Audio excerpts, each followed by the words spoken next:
this next little quick video, hopefully you guys can see me, I'm not too sure. You hear me just fine. I make little tea bag holders. I love making these for little girls' parties and birthday parties and gifts. These are great little gifts to give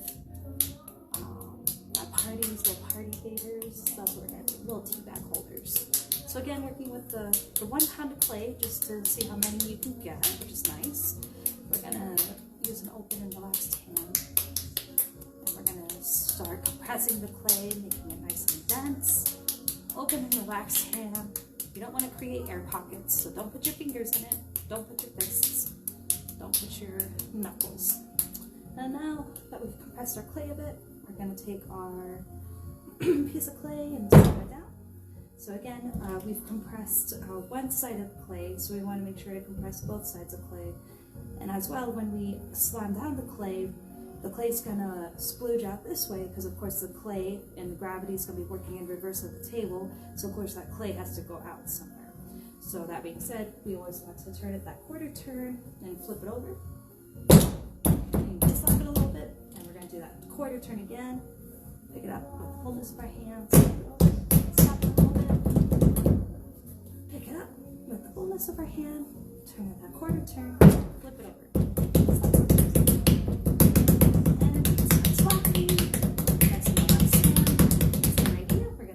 Clay with the fullness of our hand, turn it that quarter turn, flip it over. And we'll slap it out a little bit more.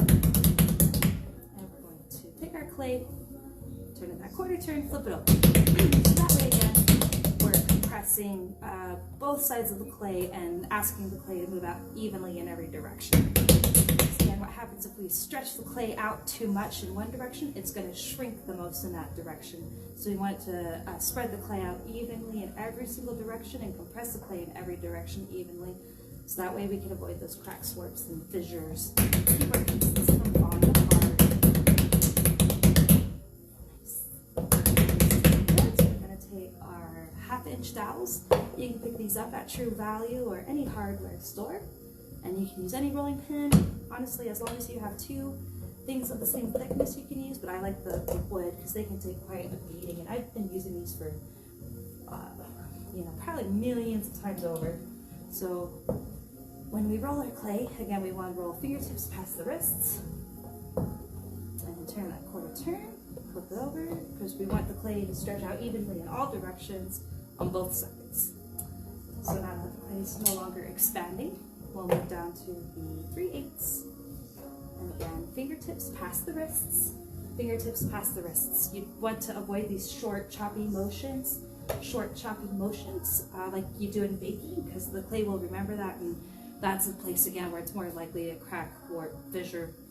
So nice long motions. Again, we're picking up the clay with the fullness of our hands, not picking it up like it's a piece of paper with our fingertips. You want to avoid that. That's bad.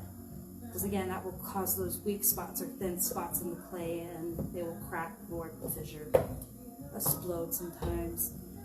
So we're going to distribute the mass of the clay by rolling it into a slab. A slab is a flat piece of clay. And long motions, fingertips past the wrists. And again, flip and turn, fingertips past the wrists. Flip and turn. And then fingertips past the wrists. And once you notice your clay is no longer expanding or growing, you can move down in size.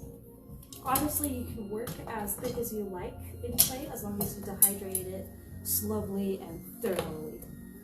So now we're going to move down to the 1/4 inch. And these can be good for different applications if you like this thickness. Fingertips past the wrists, quarter turn and flip. And again, we're going to rest the rolling pin on the dowels because they act like a bumper to ensure I have a nice even thickness throughout this whole process. You want to work the clay evenly and as slowly as possible, distributing the mass evenly throughout the whole process, because if you add too much force in one direction in one spot, again, it will probably crack, warp, fissure at that point because there's a discrepancy. Clay doesn't really like large discrepancies between things or a large contrast, like hot to cold really fast or thick to thin really fast. But it likes gradual changes and temperateness. So this is a pretty good thickness.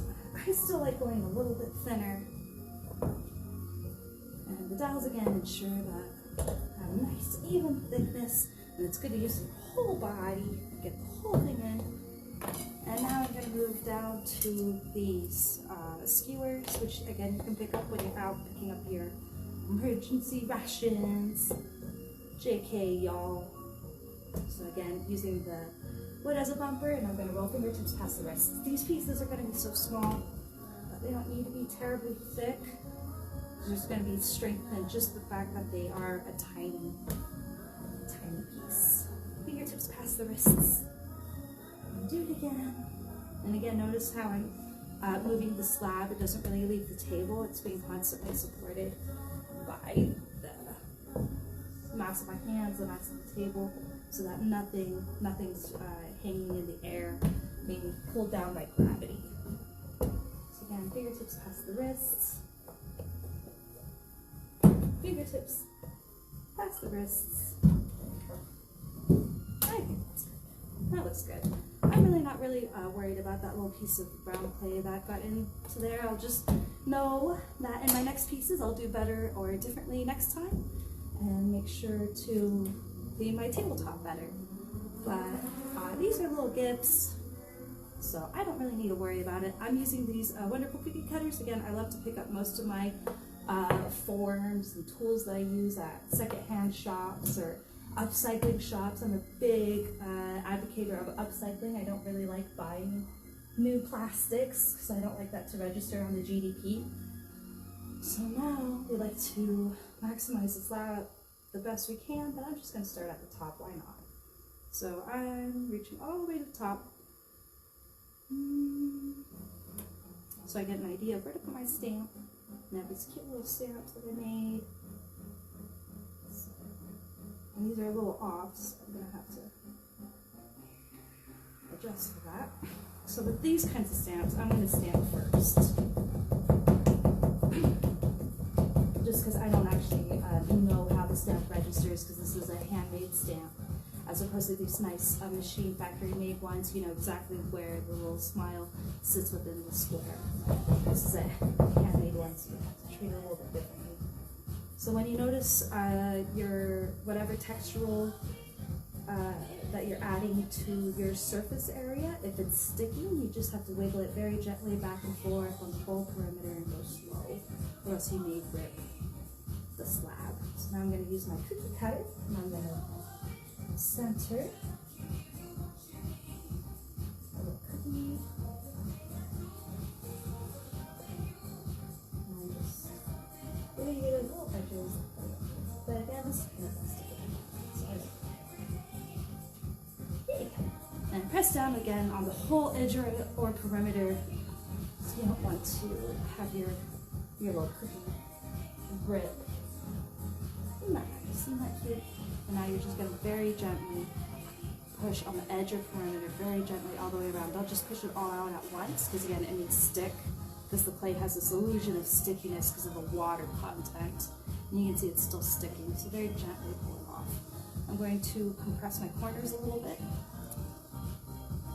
because they get kind of loose and aerated on the cut. And I have one cute little cookie. Isn't that cute? Now same thing as before. I'm just going to add a tiny drop of water for lubrication, just so that my fingers can glide all the way around the edge or perimeter of the piece, helping to round out, smooth out. Again, you want to get rid of anything that looks like a burr or a crumb, because that will become super razor sharp in the kiln. Don't focus on your imperfections and don't focus on your mistakes too much, because you're just going to highlight them and make it worse. Instead, you just want to take that knowledge into the next pieces, knowing that you're going to do better or differently next time. So that's how ceramics really likes to work. You just do it a lot, over and over again. Just time and effort. And then what I did to the top edge of the cut, so I'm going to do to the bottom edge of the cut. So I smooth that out all the way around. And then I'm going to take my cute little Year of the Rat stamp, just very gently, so people know where it was made. Cute little chop, if you will. I'm going to use these cute little I don't know, weight boats or display boats. My good friend Sue picked these up for me from the World Tea Expo when the booths were closing down, and so she got these right before they threw them in the trash. And the thing I love about these forms is that they are kind of a slightly porous, slightly sealed, renewable. I believe they're made from the banana leaves, I believe. Possibly palm leaves, I'm not too sure. But I like, again, these forms. Because it is a natural thing. It has a little bit of absorption in it, so I don't have to have a way to release the clay from the form when I form it in. So I'm going to very gently put my piece in and maybe move it around. You flip it over, see if it's in there, and I'm just going to start pressing it very gently, very softly around that whole edge or perimeter, all the way in. I don't want to press too much in these corners. It's kind of an illusion. I'm more working on the thickness more so than pushing the clay into the form, because that tends to stretch out the clay, and again you'll have those cracks, bumps, and fissures. So don't focus too much again on your imperfections or your mistakes, but just keep going around. Everything will work itself out. So that's kind of cute. Isn't that cute? And that should hold a very juicy tea bag. And the thing I also like about these forms, again, the fact that it absorbs a little bit of water, but then it also lets me have these forms dry kind of naturally, so they can naturally curl as they dry. So we're going to move on to the next one. We're going to get rid of all of these crumbs on your cookie cutter, because believe it or not, all those crumbs can mess up your cut, stick to your cut, whatever. So you always want to keep your tools as clean as possible, workspace clean as possible. Like I always tell my lessons, cleaning up is the most important part of any art. Maximizing my slab the best I can, so I can get right on this edge of this square and right on that corner, and we press down. It's another weird cookie cutter. Maybe I'll just stick one height, just because that was cool. So again, press out the edge or perimeter all the way around. You can smooth out your edge. Again, notice I'm supporting the mass through the full surface area of the piece, through the fullness of my hand the best I can. Because you don't want anything really hanging over the edge, because again, that's where those cracks, warps, and fissures happen. Smoothing it out. And then stamp. And I realize I don't really care if this is fully centered. That's not how this is going to work. Better. I'm going to check my stamp, fill it up a little bit, and that looks really good. So I'm just actually going to leave it there. I'm going to take this stamp and just sandwich it. Be careful of pressing too hard, because again, you may rip your clay once it sticks. And my cute little rat. Let's peel off my piece very gently. Oh, that looks beautiful. And we will take our next little form. I just love the fact that my friend Sue picked these up for me out of pretty much like saved them as they were throwing them away in the garbage. She just knows me so well. And I love the fact that it's a nice little usable form, quick, easy, done, beautiful.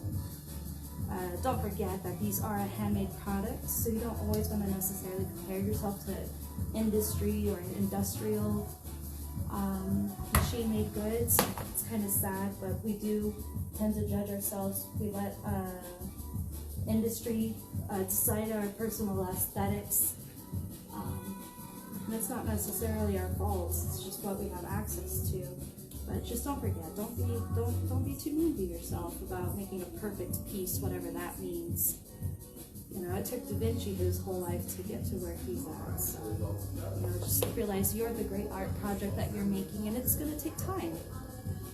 So I'm just using a little bit of lubrication, a little bit of water, just so my fingers can glide. In fact, this is too much water.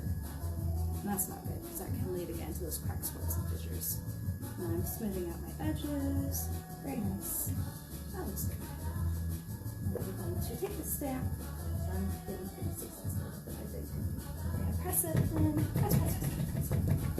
And then I like to again check it a little bit, just peel it back very gently. Check your depth, and that's a good depth. That's not too shallow, not too deep, so I'm going to take my chop stamp for the year, so people know these are I made this year. So little year of the rat. This little gold coin. This little 20-type gold coin. Gently peel off. I'm compressing again the corners because they've been misshapen a little bit. Ooh. Eventually you'll learn how to be able to hold the mass of the clay efficiently through various ways of holding it. But until you've done this for a really long time, like at least 10,000 times or 10,000 hours, they say. Until then, keep supporting the clay with the fullness of your hand. Try not to pick it up with the edges like a piece of paper. And again, I'm going to lift up the little edges to help ask this clay to just sink into this little form. And again, don't focus on your imperfections, don't focus on your mistakes, but just keep completing the little cycle. Keep going around the edge or the circle, and everything will work itself out. And that's cute.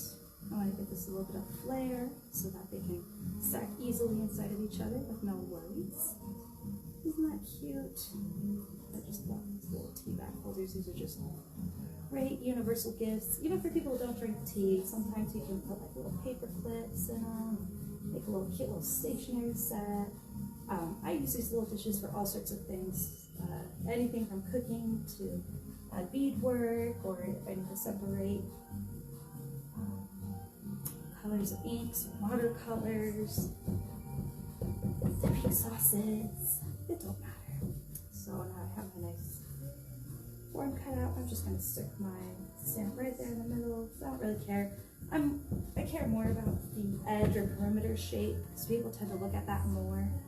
So the more nice and evenly straight that is, the better. Okay, cut it out. Again, very gently push into that perimeter or edge all the way around, just very gently pushing it out. And see, that's kind of a bit on the shallow side. I don't always recommend trying to re-register your stamp, but this one has such a defined outside that I might get away with it. Let's see if it's all lined up. Press a little bit harder. That's also what's nice too about having these scraps to practice stamp work on. See how deep you need it to be, or how you need to use the stamp, because everybody's different. Every stamp is different, so they all need to be used differently. And that looked good, so I'm just going to go ahead and sandwich my signature stamp on the back. Cute little rat. Take off that crown. Press those little corners in. Isn't that nice? Again, I'm going to add just a tiny bit of water. Just a drop of water. A little lubrication. Help my fingers glide across that whole edge or perimeter of the piece. You don't want to add too much.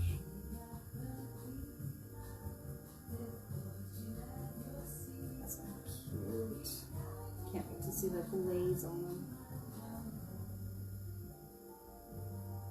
There. And take another little form. This is just so cute. So perfect. And I'm just using my fingers again to kind of feel the edges to see how centered my pieces, feel the corners, and that feels good. And again, just going around the whole edge or perimeter. It's important not to add too much pressure or force in one direction right away. But instead, just keep going. You're gonna find you may need to move it around. Again, don't judge your piece too harshly, or yourself or your process. You just take what you need from it and understand you're going to do better or differently on the next round. Because, I mean, how would you know what you need to improve on if you don't have a starting point? So that's that. Yay. There's your little tea bag holder. And that's the best looking one. I think, personally, it took me 4 tries. That's okay, that's normal. See if I have enough clay to, oh, it's so close. You know what, I'm just gonna go ahead and roll that out. So I can get not too much, because again, if you go too thin with the clay, it may crack. Let's see, I may grab just a different, let's see, I don't want to go too thin. do want to get another one on here somehow. Very soft, very gentle. Because you don't want to, again, spread it out too thin. Oh, they're so close. So close.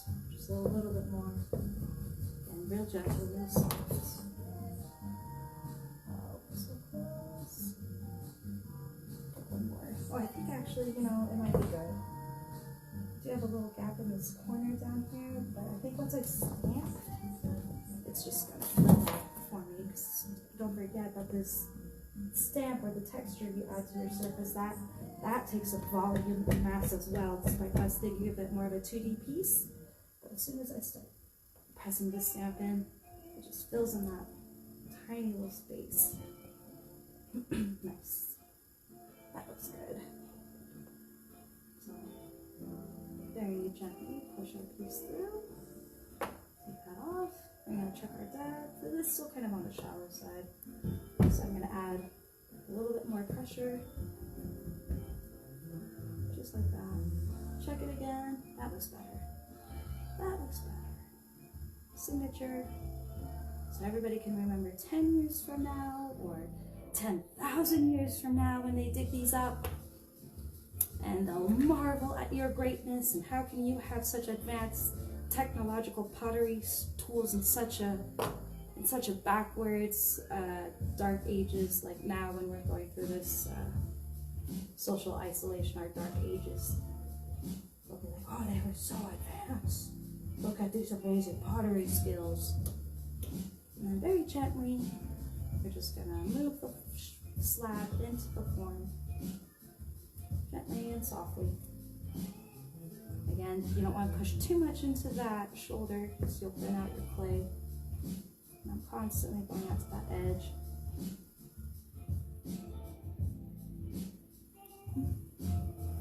And clean up your edges. So the main thing is just making sure that your slab is nice, even thickness, and work it out slowly with a constant, even thickness throughout the whole process. You want your pieces to be as clean as possible. No burrs, no crumbs, no sharp edges. Everything as round as possible. You want it to be as clean as possible. And enjoy. Just make whatever your heart likes, whatever brings joy to your heart. And just keep those comments and questions coming. Keep sending me ideas of what you'd like to make. And there I have 5 cute little tea bag holders. Ideally, I would make something with this, but I think this was a good amount of time. And your scraps, you can always wedge them up later, ball them up. And maybe we'll do a lesson on wedging one of these days so you know how to reclaim them, or just bring them back to the studio. I will take care of it. Well, that's it for little tea bag holders. We made a couple.